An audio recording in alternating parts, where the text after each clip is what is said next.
I offered to watch their kids for a weekend so they could rest. My daughter-in-law whispered to my son, "Let's just leave them with him. If he messes up, it'll be his last visit." I pretended not to hear, but the baby monitor caught everything. When I played it back in front of them, her face went pale before she realized what came next. I wasn't supposed to hear it. That's the thing about getting older. People start treating you like background noise, like you're there but not really there. Conversations happen around you, over you, sometimes even about you, with this quiet assumption that you've become too slow, too dull, or too irrelevant to notice. They forget that silence doesn't mean ignorance. And that's exactly how this whole thing began. My name is Walter Hayes. I'm 68 years old, a retired electrical engineer, and until recently, I thought I had a decent relationship with my only son, Daniel. I raised him on my own after his mother passed when he was 12. Those years weren't easy. I worked long hours, learned how to cook from scratch, helped him with homework I barely had time to understand myself, and did my best to make sure he never felt like he was missing anything. Was I perfect? No. But I showed up every time. So when Daniel got married to Emily 5 years ago, I told myself something simple: let them build their own life. I didn't interfere, I didn't criticize, I didn't offer unsolicited advice, even when I probably should have. Emily, well, she was polite. Always polite. The kind of polite that feels rehearsed.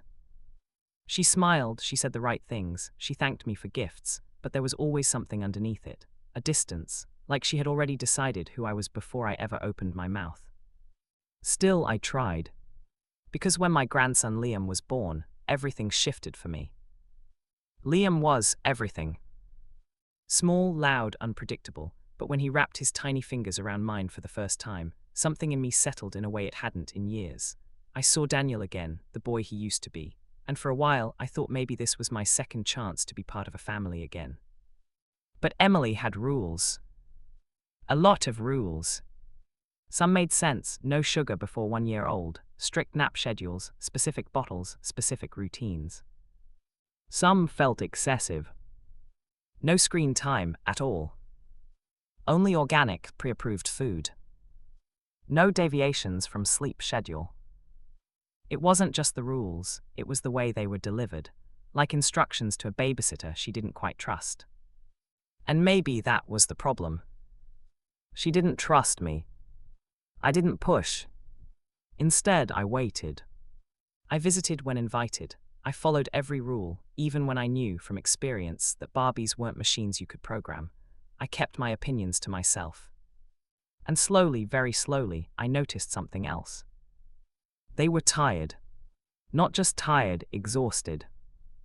Daniel had dark circles under his eyes most days. Emily looked stretched thin, the kind of tension that doesn't leave even when you're sitting still. They loved Liam, that was obvious, but they were drowning in the weight of it.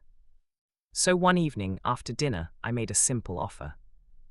"Why don't you two take a weekend off?" I said, keeping my tone light. "Go somewhere, rest, I can watch Liam." Daniel looked up immediately. "Really?" There was relief in his voice, instant, unfiltered. Emily, on the other hand, hesitated.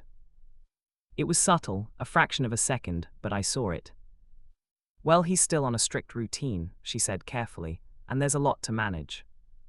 "I know," I replied. "You can write everything down, I'll follow it exactly." Another pause. Then Daniel spoke again, more firmly this time. "Em, we need this." She glanced at him, then back at me. And then she smiled. That same polished smile. "All right," she said, "if you're sure." We spent the next hour going over instructions. Feeding times, nap windows, emergency contacts, what to do if he cried, how long to wait before intervening, what temperature the room should be, which blanket to use, and which ones not to use. I nodded through all of it. I even took notes. Because this wasn't just about helping them. This was about proving something. Not to them. To her. They planned to leave Friday afternoon. By Thursday, Emily had already packed half of Liam's things. Bottles labeled, food portions pre-measured, clothes organized by day and time. It was thorough. Almost clinical. That night after dinner, I offered to stay a little later and help set up the baby monitor they had recently bought. a newer model, video, audio, motion alerts. Daniel appreciated the help. Emily seemed distracted, checking her phone, adjusting things that didn't need adjusting. At one point, she stepped into the hallway with Daniel, just out of direct sight. They thought I was still in the living room. And technically, I was. But the hallway carried sound better than they realized. That's when I heard it. Her voice. Low, sharp, controlled. "Let's just leave him with your dad," she whispered. "If he messes up, it'll be his last visit." There are moments in life where time doesn't slow down. It just stops. Every sound disappears, except the one you weren't meant to hear. And in that silence, something shifts. I didn't move.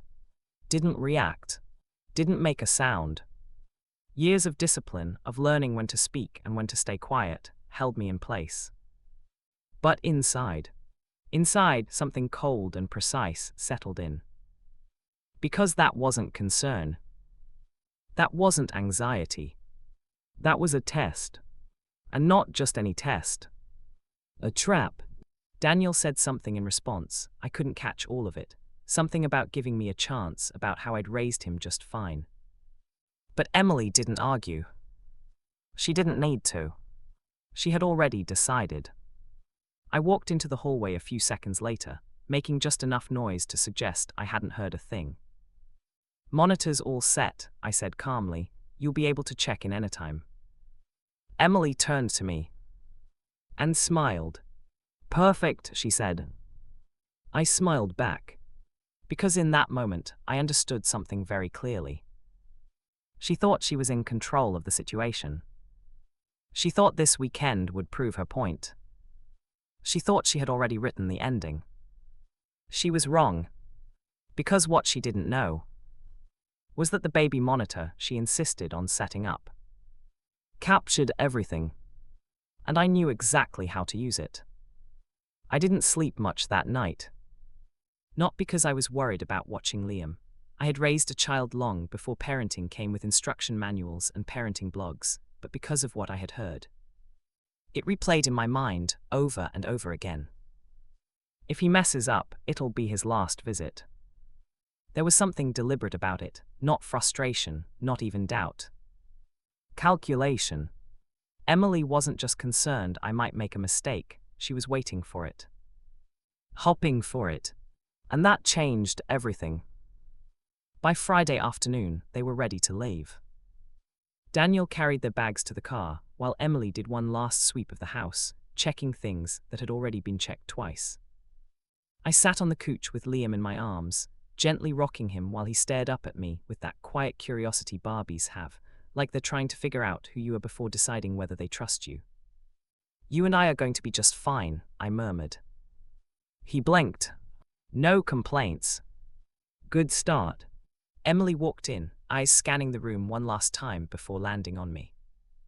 "Remember," she said, her tone carefully neutral, "he needs to be down for his nap at exactly 2:30, not 2:20, not 2:40. "I've got it," I replied calmly. "And if he cries—" "I know," I interrupted gently. "Wait 5 minutes before going in unless it escalates."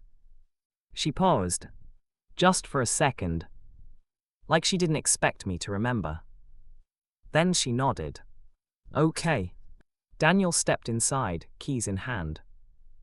"We'll check in tonight," he said. "Call if anything at all, feels off." "I will." He hesitated, then added, "Thanks again, Dad." That one felt genuine. Emily gave a small wave, already halfway out the door. And just like that, they were gone. The house grew quiet. Not the empty kind of quiet.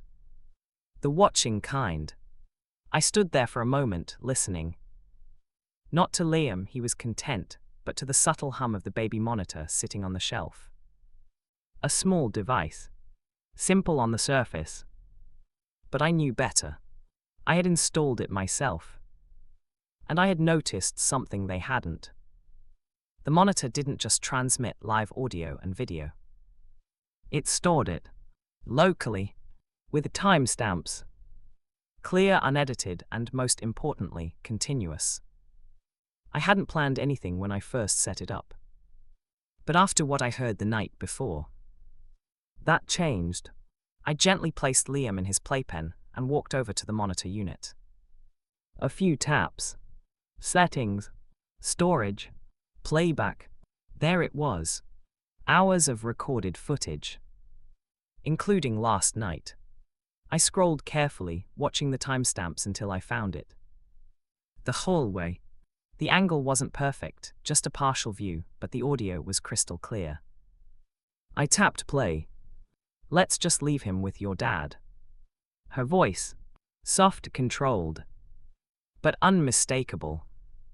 If he messes up, it'll be his last visit. I paused the video. Not out of shock. Out of clarity. Because now it wasn't just something I heard. It was something I had.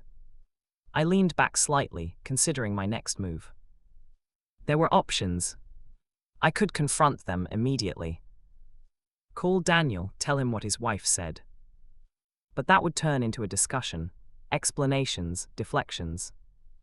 Emily would pivot, she'd say it was taken out of context, that she was stressed, that I misunderstood. And Daniel, he'd want to believe her. Not because he didn't trust me, but because it was easier. No, that wouldn't work. If Emily wanted a test, then I'd give her one. Just not the kind she was expecting. The rest of the afternoon went smoothly. Almost too smoothly. Liam followed his schedule without much resistance, ate when he was supposed to, slept when he was supposed to. I didn't rush. Didn't improvise. Didn't give Emily anything she could point to as a mistake. That evening, Daniel called. I answered on the second ring. How's it going? He asked. Quiet, I said. He's been great. I could hear the relief in his voice. Told you, he said, half laughing. He's not that hard. In the background, I heard Emily. What did he say? Daniel relayed my answer.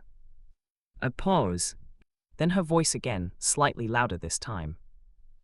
Ask him if Liam took his full bottle at 5:30. Daniel repeated the question. Yes, I said, all of it. Another pause. Burped properly.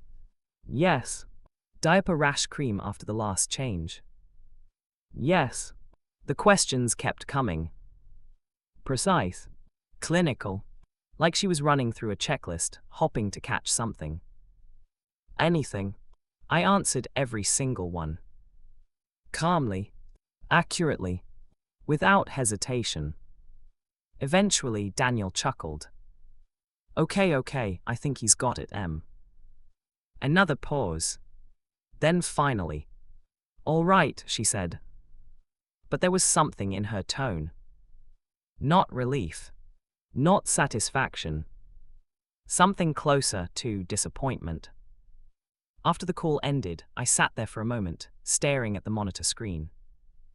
Liam was asleep. Peaceful. Unaware of the quiet game being played around him. And that's when it became clear. This wasn't just about proving I could take care of a baby.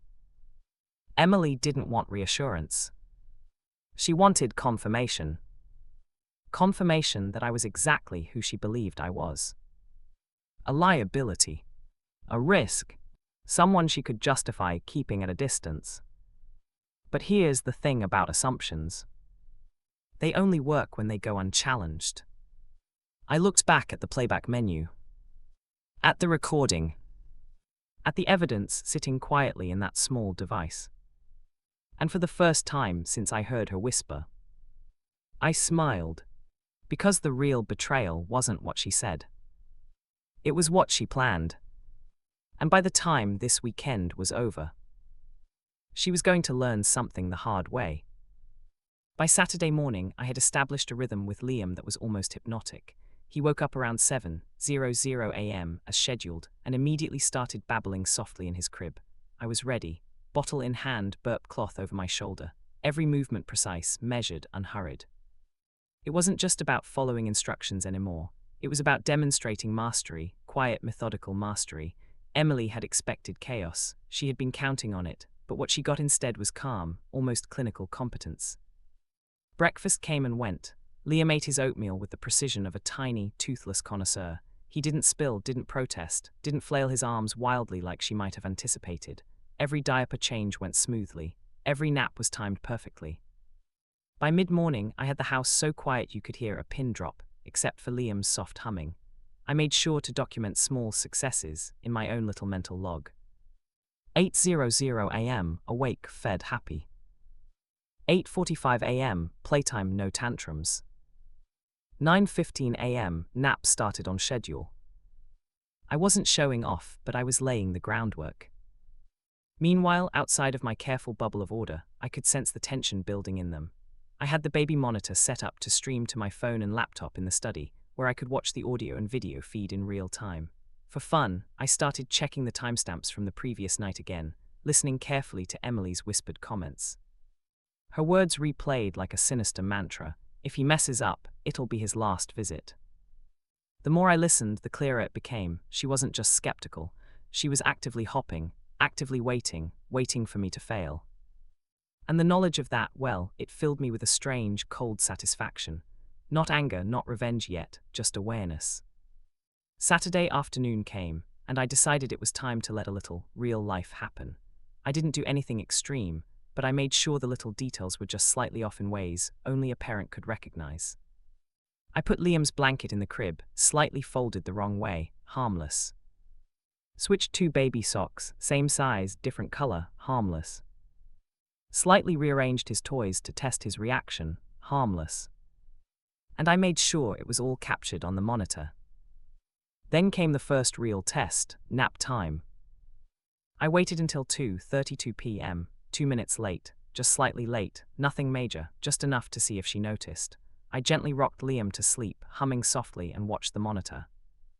The look on Emily's face when she called Daniel at 3:00 p.m. later that day, if only I could have been a fly on the wall, would have been priceless, but I had another plan. I didn't interrupt their day. I didn't alert them to the slight deviation. Instead, I continued the routine perfectly. Meals, playtime, bath time, bedtime, everything followed meticulously. But while the weekend seemed calm on the surface, the tension had already taken root. Daniel was starting to notice something odd. On the phone that evening, he sounded uneasy. "Dad, really, Liam's been fine?" he asked. "No incidents." "No incidents," I said evenly. "Everything is right on schedule." There was a pause, then a quiet, almost suspicious, "Okay." I knew it was coming. Emily would probe next. She couldn't resist. That night, after Liam went to sleep for his final nap before bed, I sat down in front of the monitor and pulled the recordings from earlier. I cued the section from the hallway last night, where she had whispered her trap. I reviewed it carefully. Her tone, her choice of words, her expectation of my failure, it all jumped out in high definition and crystal clear audio. And that was when the plan crystallized.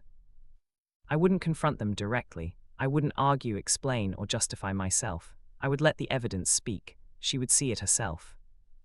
This wasn't just revenge, it was poetic justice.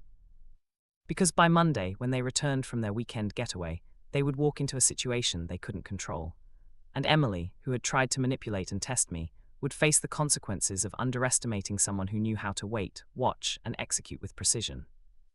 Meanwhile, I made sure Liam's last night was perfect. He was happy, comfortable, and asleep by 7:30 p.m. I cleaned up, set everything in order, and left a note on the coffee table.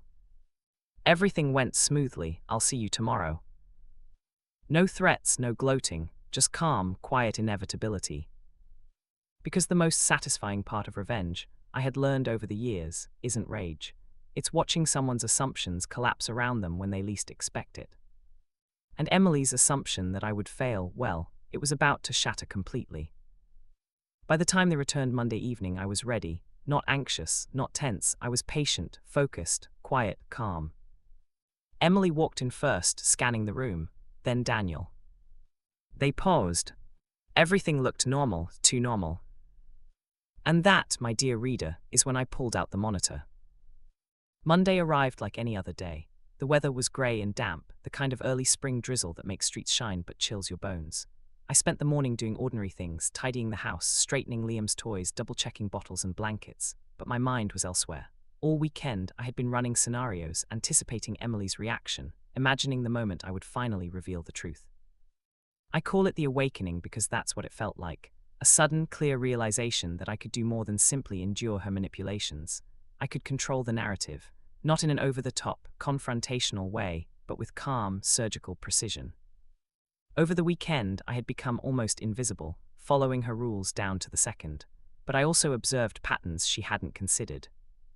She assumed Barbies were fragile and prone to disaster at every turn, but Liam responded better to patience and consistency than to rigid adherence to rules. She assumed I wouldn't document everything, yet the monitor had recorded her every whisper, every judgment, every hidden expectation. She assumed the weekend would prove my incompetence.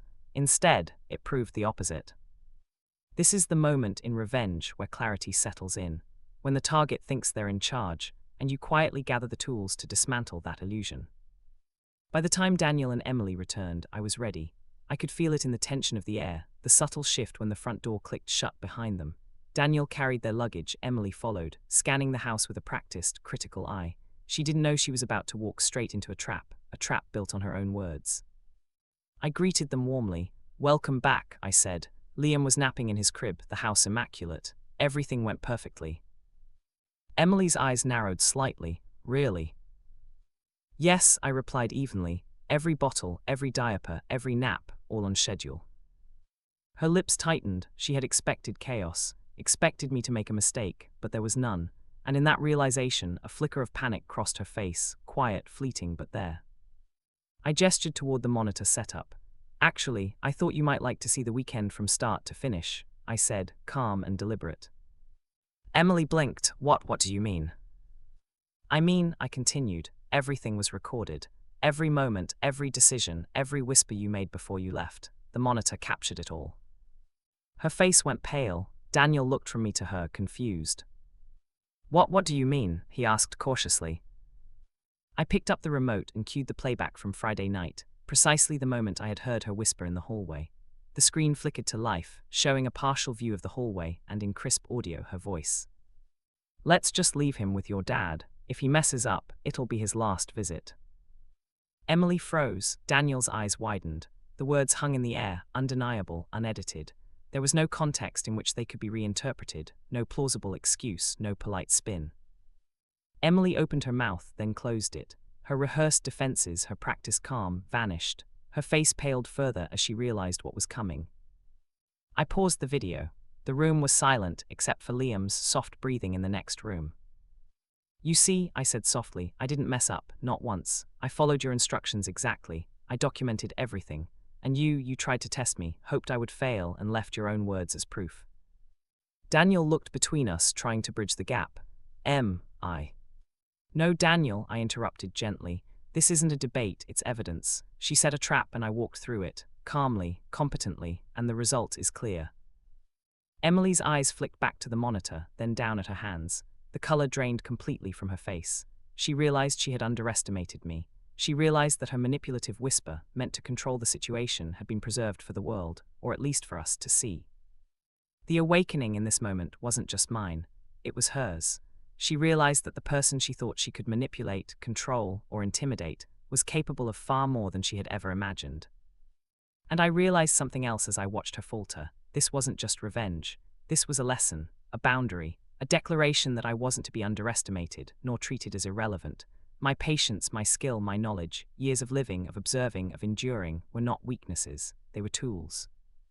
By the time Liam woke from his nap, oblivious to the tension he had witnessed indirectly, Emily's face had already shifted from pale shock to something closer to shame.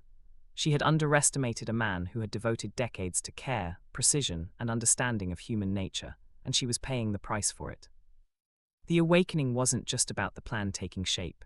It was about my own clarity, the realization that I could assert control in subtle, undeniable ways. And it was about watching quietly, as someone who thought they held all the power discovered that they had none. And the best part, this was just the beginning.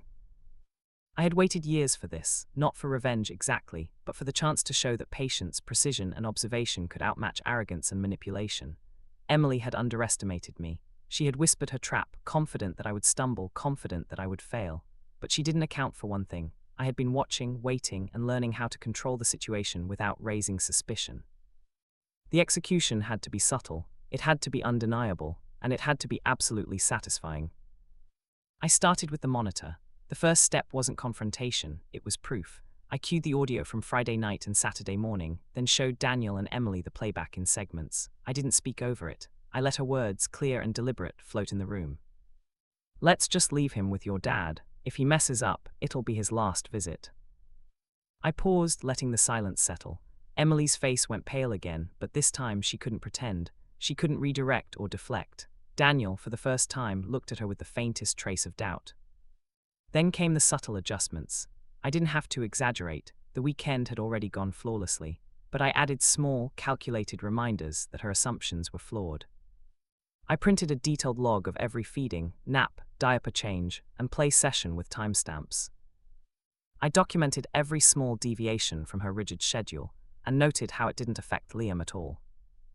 I included observations she hadn't made, like Liam's little preferences, reactions, and milestones she had missed while obsessing over control. The log wasn't just evidence, it was a demonstration, a quiet, undeniable assertion of competence. By Monday afternoon, I invited Emily to sit with me in the living room. "You wanted to test me," I said, calm but precise. "You whispered your expectations, I followed them, I documented them, and here's the result." I handed her the log. Daniel leaned against the doorway, uneasy. Liam played quietly in the corner, unaware of the tension surrounding him. Emily flipped through the pages, her fingers trembling slightly. This is meticulous," she stammered. "How?" I smiled faintly. Experience, observation, and patience. Next, I took a slightly bolder step. I knew Emily had been checking the monitor obsessively over the weekend, trying to catch a mistake. I had set the recordings to highlight her own voice. Every time she whispered a command or a doubt, it was marked and time-stamped. I played it back in real time for her, showing her reactions as if we were watching a mirror of her own intentions. She went silent, pale, words failed her. Daniel looked between us, a mixture of confusion and dawning comprehension on his face. You set me up," she said, almost inaudibly. "Actually," I said, keeping my tone calm and measured, "you set yourself up. You whispered your trap, hoping for my failure. I merely followed it to its logical conclusion." Then came the subtle psychological layer. I didn't confront her with anger. I didn't lecture or scold. Instead, I let the evidence speak louder than any argument could. I asked her gently, almost casually, "Do you see how unnecessary your stress was? How perfectly manageable everything was?" Her eyes flickered toward Liam, who was now crawling toward us with unsteady determination. I suppose," she murmured, realizing that her meticulous control hadn't improved outcomes, it had only created tension. I didn't gloat, I didn't celebrate, I simply let the moment sit. Let her stew in the realization that her assumptions about me, and her expectations of failure, had been entirely misplaced. Finally, I introduced the last layer, Daniel. I invited him to review the logs and playback with me. I let him see, unfiltered, how Emily had set a trap she thought I would fail. I let him see my execution, calm, precise, flawless. I watched as Daniel's initial relief transformed into subtle realization, as he understood just how wrong his wife had been. Emily couldn't argue, couldn't redirect. The evidence was inescapable. The trap had become a showcase of competence, patience, and strategy, qualities she had quietly assumed I lacked. By the time Liam's bedtime rolled around, the dynamic in the house had shifted. Emily's attempts to control the situation had backfired entirely. Daniel now looked at me with a quiet respect, a recognition that perhaps he had underestimated his father all along. And Emily, she was left with the uncomfortable knowledge that she had misjudged someone she thought she could manipulate, and the realization that her whisper had been recorded for posterity. The execution was complete, not in drama, not in confrontation, but in subtle, undeniable precision. The revenge wasn't about humiliation, it was about control, competence, and undeniable proof. Emily's assumptions had been exposed. Her manipulative whisper had been weaponized against her. The stage was set for the next act, because she still hadn't fully grasped the consequences of underestimating me. By Tuesday morning, the tension in the house was palpable, though outwardly everything seemed calm. Emily moved quietly around the kitchen, her movements almost robotic, checking bottles, measuring oatmeal, adjusting Liam's clothes. Daniel followed silently, aware of the subtle shift, but unsure how far it went. And I I sat at the dining table, watching the morning unfold like a conductor observing an orchestra. I thought I was in control. I thought the execution of my plan was flawless. But life has a way of adding unexpected variables, especially when underestimating a person's cunning. The first twist arrived in the form of an email. It was from the daycare Liam would attend in a few months, a rare early notice about scheduling changes for fall enrollment. It had accidentally been sent to me, and inside I found something curious, a note about a mandatory parental behavior seminar for new parents, emphasizing respect and cooperation between generations. The note wasn't directed at Emily or Daniel specifically, but I realized immediately that I could use it as a lever. A subtle, legal, and undeniable lever. I waited until mid-morning, when Emily had just put Liam down for his nap. I walked over with my laptop, pretending to check something for work, and casually left the screen open to the email. "Hey," I said, "looks like the daycare has a seminar for new parents. Interesting guidelines, emphasizes patience and cooperation with caregivers." Emily glanced, eyes narrowing. She read the email, then looked at me, suspicion and curiosity warring in her expression. "So they're saying respect grandparents?" she asked, trying to sound casual. "Something like that," I said lightly. I thought it was interesting, could prevent misunderstandings like accidental mistrust.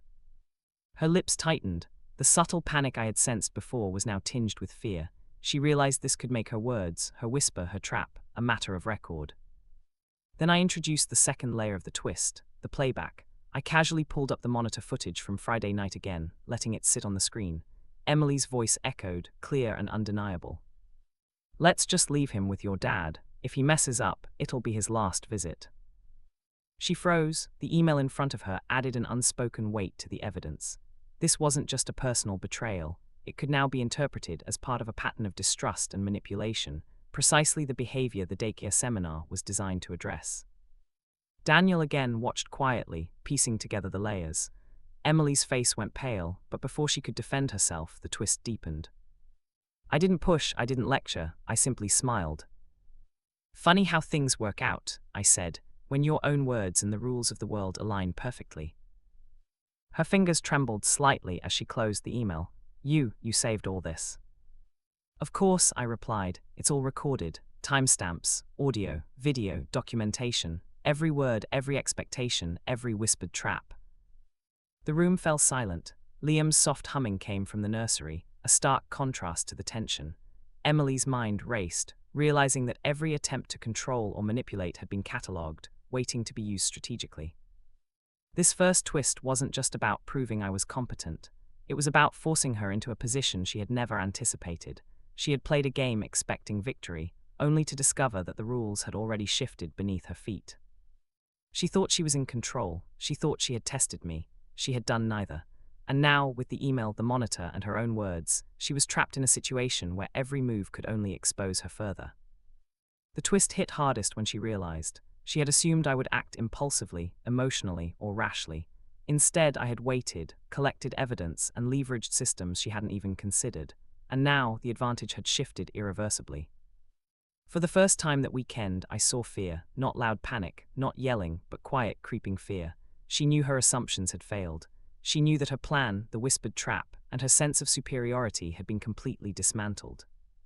But there was one thing she didn't yet understand, one final layer that would seal the outcome, and it would hit when she least expected it. The trap had become a cage, and she had just begun to realize the door had been locked from the inside. By mid-afternoon, the house had settled into an uneasy rhythm.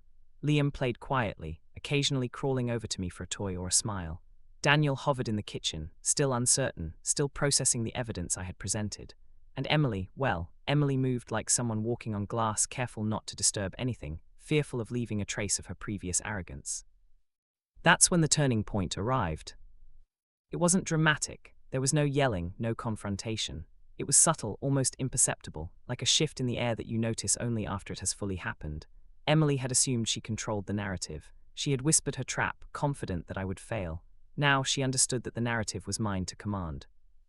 I decided to escalate, but again, subtly. I called Daniel into the living room under the pretense of showing him Liam's weekend schedule in more detail. As he approached, I held up the monitor and pulled up the key recording from Friday night, Emily's whisper, followed by her quiet, meticulous instructions. See this? I asked calmly. This isn't an accident. You wanted to test me. You expected me to fail, and yet here we are. Daniel's expression shifted. Relief was replaced by realization, confusion by comprehension. He began to see clearly that Emily's assumptions about me had been completely misguided. Emily, meanwhile, stood frozen. Her carefully constructed persona of control had collapsed. She realized something critical in that moment. Her whispered trap had not only failed, it had provided concrete evidence of her intent. I let the silence linger. That's when I added another layer. I reached for the printed logs, organized and time-stamped, showing every feeding, nap, diaper change, and play session. I didn't comment, I didn't explain. I simply set them in front of Daniel and Emily. Her hands trembled slightly as she leafed through the pages, her meticulous control exposed. Each timestamp was a reminder that I had executed the weekend flawlessly, despite her anticipation of failure. Each note was a testament to the fact that I had anticipated her assumptions and neutralized them quietly, methodically. Then I spoke. Emily, the weekend was a test. You set it up, you expected me to falter. You hoped I would fail, but I followed instructions, documented everything, and nothing went wrong. Her eyes widened. Daniel's gaze shifted between us, realization dawning fully. Emily's composure shattered. You recorded me, she whispered, horror creeping into her voice. Yes, I said simply, and I reviewed every detail, every whisper, every assumption, every trap you tried to set, and it all points to one thing: you underestimated me. At that moment, Daniel's stance shifted. For the first time, he truly saw the consequences of Emily's actions. Her manipulative whisper, meant to control the situation, had backfired spectacularly. He realized that Emily's mistrust had been misplaced, and that I had handled Liam with far more skill, patience, and care than she had ever imagined. Emily looked at me, then at Daniel, then back at me again. The realization hit her fully. She had lost the upper hand completely. Every calculation she had made, every assumption, every expectation, all of it had been neutralized by patience, careful observation, and strategic execution. And that's when the final piece fell into place. I didn't need to raise my voice. I didn't need to lecture. I simply let the evidence, the logs, the monitor, and the silence do the work. Emily's plan to prove I was incompetent had completely unraveled, leaving her exposed, vulnerable, and utterly powerless. That was the turning point, the moment when the balance of power shifted irreversibly. She had assumed control, but she had been blind to the fact that patience, precision, and evidence would always outmaneuver arrogance and whispered traps. She realized too late that she had been trapped in her own game, and the consequences were now unavoidable. Emily's face paled further, a flicker of fear crossing her eyes. She had underestimated me, and now she had to live with the fact that her manipulations had been documented, exposed, and used against her. And as I watched the subtle unraveling of her composure, I understood that the climax was approaching, the final revelation. The ultimate twist, the moment when all assumptions would shatter, was imminent. Because in every great story of revenge, the turning point isn't the victory, it's the moment the antagonist finally realizes they've lost control, and Emily had just reached that moment. The house had grown quiet again, but this time it wasn't peaceful. The quiet was heavy, loaded with the weight of unspoken realization. Emily hovered near the couch, staring at the logs, the monitor, and ultimately at me, like a woman who had just glimpsed a truth she couldn't undo. Daniel sat beside her, conflicted and hesitant, silently processing how thoroughly his wife had misjudged his father. I knew the final act needed something more than just evidence. It needed an element of public accountability, something that would make Emily truly grasp the consequences of her manipulative whisper. And that's when I decided to use a second twist she didn't see coming. Earlier in the weekend, while meticulously recording every interaction, I had noticed how Emily would occasionally record herself giving instructions to Daniel or speaking to Liam over FaceTime. It was subtle, almost subconscious, but it left a digital trail. And I had quietly mirrored that approach, recording and timestamping everything on my own device, separate from the baby monitor. Now that collection of audio snippets became the second twist. I queued up one segment where she was giving Daniel precise, almost clinical instructions about Liam's sleep schedule. The audio was clear. Make sure he sleeps exactly 2:30 to 4:00. Any deviation and we'll need to reconsider his routine. I let it play through, volume low but audible. She stiffened, realization dawning. These weren't just her whispered traps, they were a pattern, repeated and documented. Then I added a subtle layer. I had also compiled a brief report highlighting how following her rigid instructions wasn't necessary for Liam's well-being. The report included medical and behavioral research on infant sleep and feeding patterns, professional, unbiased, and undeniable. I handed her the printed pages. Emily's face went pale, even paler than before. Her eyes flicked between the audio, the logs, and the research. Every layer reinforced the same message. Her assumptions had been wrong, her manipulations exposed, and her control over the narrative entirely nullified. Daniel finally spoke, cautiously. Dad followed everything. He didn't just follow instructions, he exceeded them. He documented everything. And he proved that your methods, while well-intentioned, weren't necessary for Liam to thrive. Emily's mouth opened, then closed. She tried to speak, then faltered. The room was thick with tension, the kind that doesn't dissipate with excuses or apologies. This was the moment of the second twist. Emily realized that her whispered plan, meant to limit my access to Liam and manipulate Daniel's perception of me, had not only failed, it had been turned into undeniable proof of my competence, patience, and strategic thinking. But the most crushing part, she also realized that Daniel had seen it all too. He wasn't angry at me. He was simply aware that the assumptions his wife had made about his father were wrong, and for the first time, she understood that she had lost influence over the narrative completely. I let the silence linger. I didn't raise my voice, didn't threaten, didn't lecture. I simply waited, letting the weight of her own words, recorded evidence, and logic settle in. Emily's hands trembled as she closed the monitor. You really documented everything," she whispered, almost inaudibly. "Yes," I said softly. "Everything, every instruction, every whisper, every expectation, and I followed through, not because I had to prove anything to you, but because I chose to act with patience and precision, and the result speaks for itself."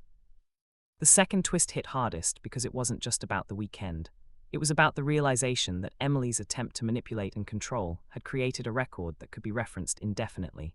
She had underestimated me in every way: my patience, my observation skills, and my ability to turn a trap into a showcase of competence.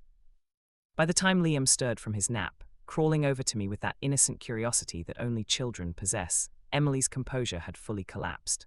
She knew she had lost, not in a moment of argument or confrontation, but in a way that was undeniable, irrefutable, and permanently etched into the records of the weekend. And in that moment, I knew the final act was coming. The fallout would be complete, the reversal total, and the lesson utterly unavoidable. Emily had miscalculated. She had whispered her trap, and now she had no escape. The stage was set for the final reversal, the moment when the tables turned completely, and the realization would hit her harder than anything else had all weekend. By the time evening rolled around, the shift in the household was undeniable. The air was heavy with Emily's quiet defeat. The kind of tension that comes from realizing your carefully crafted narrative has collapsed in the face of unassailable evidence.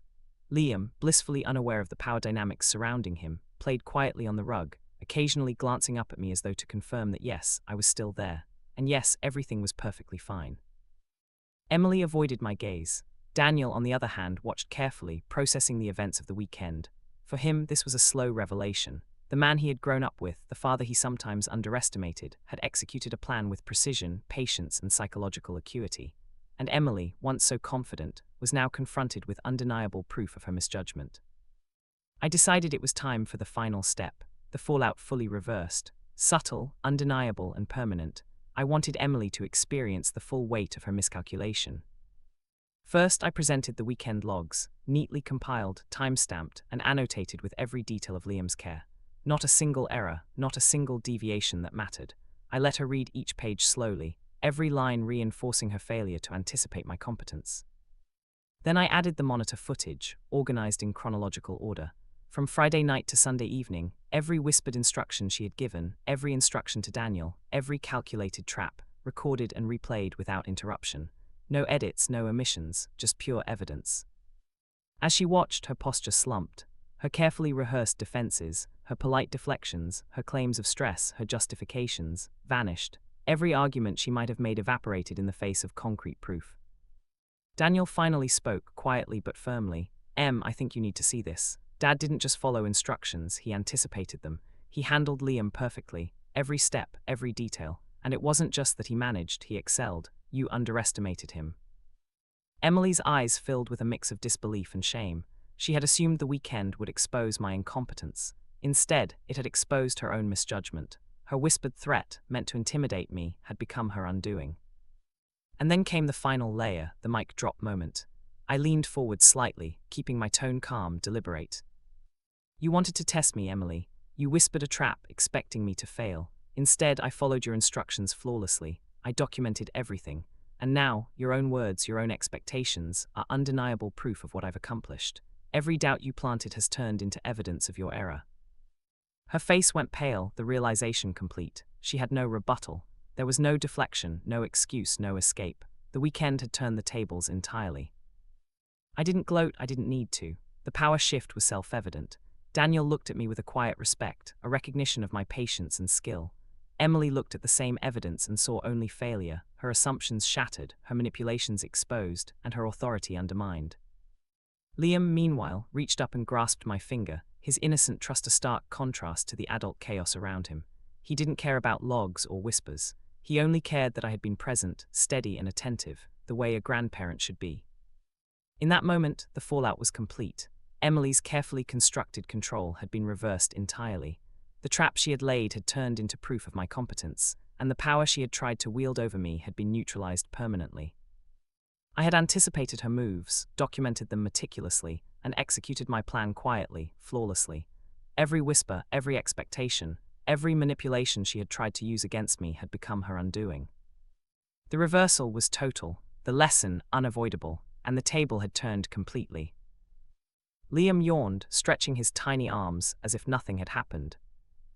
A stark contrast to the storm of realization swirling silently around the adults in the room. Emily sat frozen, staring at the monitor, the logs, and the carefully documented evidence of her own whispered manipulations. Daniel sat beside her, still absorbing what had happened, the respect for his father mingling with shock at the quiet but absolute dismantling of his wife's assumptions. I leaned back slightly, letting the silence settle. The kind of silence that doesn't need words, it carries the weight of understanding. Every whispered trap, every calculated attempt at control, had been turned into undeniable proof of patience, competence, and strategic observation. Emily's power had evaporated without a single raised voice, without confrontation, and without chaos. The lesson had been delivered in the quietest, most deliberate way possible.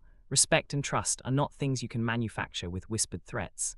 They are earned, and underestimating someone with experience, patience, and clarity of purpose comes at a cost. Emily's gaze finally met mine. The color had returned slightly to her face, but the edge of fear remained. For the first time, she understood that her assumptions, her manipulations, and her underestimation of me had consequences she couldn't erase. Daniel broke the silence softly, almost reluctantly. "Dad, I guess you really did handle everything perfectly." I nodded. It wasn't about proving anything. It was about letting the truth speak for itself. Emily swallowed, her voice barely a whisper. I misjudged you." "And that's okay," I said. "The important part is that you see it now. That's enough." Liam crawled over, tugging gently at my sleeve, reminding everyone that life, real, innocent, uncomplicated life, continued beyond whispers, logs, and manipulation. The house, once tense and heavy with expectations, now settled into a quiet rhythm of normalcy. It wasn't chaos, it wasn't drama, it was simple, undeniable truth. I had been tested, observed, and manipulated, but in the end, my patience, precision, and careful documentation had turned every whispered trap into a mirror reflecting her own misjudgment. The revenge was complete, not loud, not vengeful in a reckless sense, but methodical, flawless, and satisfying in the most profound way. And in that quiet victory, I understood something fundamental about life and about people. The greatest power lies not in confrontation or anger, but in patience, observation, and the quiet execution of strategy. Because some lessons don't need shouting, they need proof.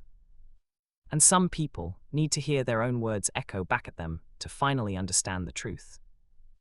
Next time you plan a trap, I thought as I watched Emily process everything, remember, traps are only dangerous if the person you're testing doesn't know how to watch. And that weekend, she learned exactly what happens when someone does.